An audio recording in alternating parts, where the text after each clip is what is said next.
Hey everybody, it's Jason Blaha here, and it's time for another breakfast with Blaha. And we're having Greek yogurt, almond butter, frozen blueberries.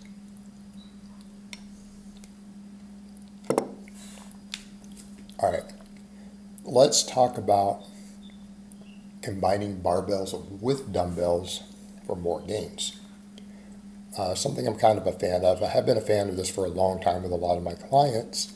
Now, I don't know if I'm going to have all my dumbbells by the time this video comes up, but I've seen impressive enough results with this with a lot of my clients that it's something I realized I needed to invest in myself. So again, those of you who have home gyms, getting some adjustable dumbbells to work with can bring a lot to the table. And it's easier to discuss this in terms of upper body as to why this is, but this can be applied to lower body too, because a lot of our single leg exercises are actually a lot easier to set up with dumbbells, and it's the same idea, right? What happens when we do single leg movements? We have less stability, right? We have less stability. And again, it creates a very similar effect to what happens with dumbbells. So I always tell people barbells should be your primary. And again, you'll get a lot of bodybuilding types who argue, no, dumbbells are way superior. No, not really. Because barbells let us get more tension. They allow us to get more tension on most of our big movements. In other words, if you cannot dumbbell bench through the same range of motion as much weight as you can flat bench, and I'm not talking about the guys who half rep, because half repping dumbbells is silly. If you're only going to take them through partials, you're kind of wasting some of the benefits of the dumbbell. Should have just done a barbell. But barbells, we can get more mechanical tension. Sometimes that comes at the expense of a slightly reduced range of motion, because again, the barbell hitting our body, but we're locked in. We are not quite as reliant on stabilizers. And what people need to remember is that stabilizers do not necessarily get hypertrophy from an exercise. That's something I've discussed before with dumbbell benching, which I like dumbbell benching.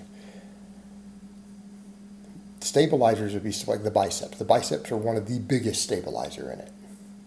No one gets big biceps from chest pressing with dumbbells. No one builds 18-inch arms doing that. It's helping your triceps. In fact, we can make a very good case for the dumbbell bench being actually a pretty decent tricep exercise because you're forced to come in closer if you do it correctly. All right, if you're protecting your shoulders and you tuck. In a lot of ways, it's similar to a closed grip bench. But the stabilizers don't hypertrophy. Okay, so we get more mechanical tension. We get more mechanical tension on our pecs, on our front delts with a barbell because we can physically use more weight. Now that means, again, more mechanical tension on the muscle. That has its own training response. That's good, it's desirable. All right, what is it something I always say that we need multiple exercises? Number one, obviously it's just helpful for overuse purposes. Again, more movement variation and the ability to rotate movements reduces overuse. Minimalist training actually has a higher risk of injury in the long term. So adding a second movement in general to something or having movements to rotate through can help. The other thing I always say is that 2 exercises for a muscle is the best exercise for a muscle. There is no one best exercise. Combining 2 good ones together in the research we have usually shows slightly superior muscle growth. It's not massive.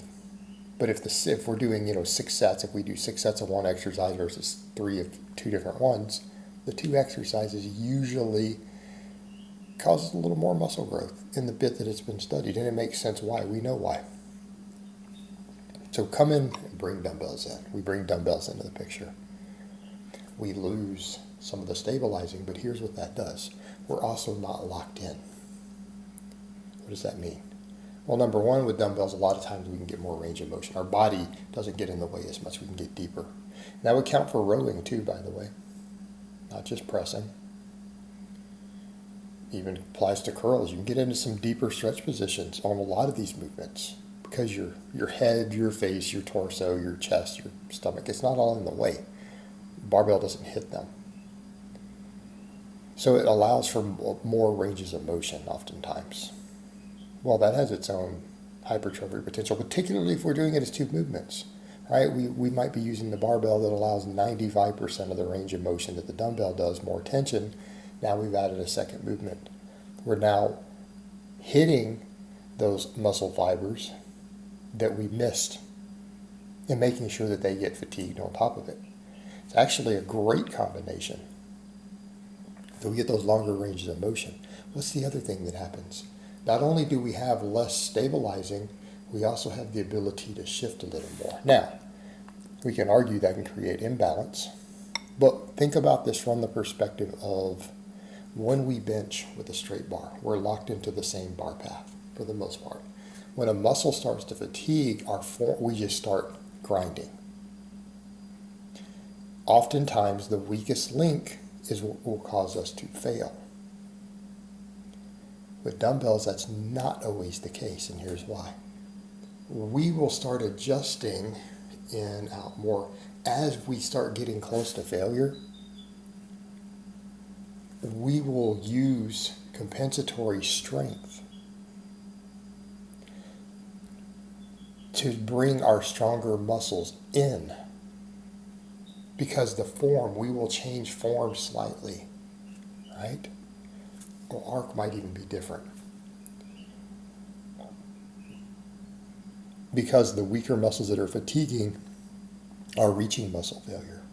But we are still capable of doing another rep or two.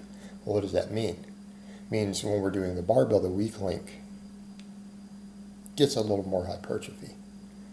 When we switch over to the dumbbell, it's a little more balanced. Okay? But what happens? We ensure better overall growth stimulus because we reached stimulus with the muscles that were failing, with the weakest muscles on the dumbbell still. But we managed to get sometimes one or two more quality reps in that put a little more focus on our strongest muscles, whereas in the weakest muscles got a little more focus on the barbell. We've created a larger hypertrophic response. Dumbbells for the back, it's the same thing. When you're rowing versus being locked in, the exact same things happen. We can get slightly longer ranges of motion. Sometimes on both the top and the bottom, because a bench, we lock at the bench, we're here. But with dumbbells, it can come in more. They can come a little deeper down. It's the same with rowing, right? We have a little more arc to it. And as certain muscles start to fatigue, like dumbbell row, if your rear delts start to really give out, you might find yourself pulling in more. The elbows tucked in more the last rep or two. And vice versa. What ends up happening, we get a little more balanced muscle stimulation. So think about that in terms of hypertrophy. If you came in and you benched with a barbell, did several quality work sets, then you bench with dumbbells, you got a larger overall hypertrophic response through all the muscles involved in pressing. Do the same thing with rows for the back. Same thing happened with all the muscles in pulling.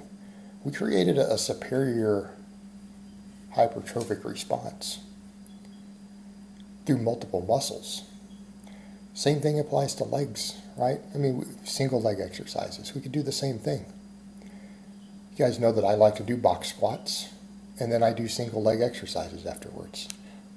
Everything that we just described using the dumbbells for the chest and the back will apply to the legs too in those situations.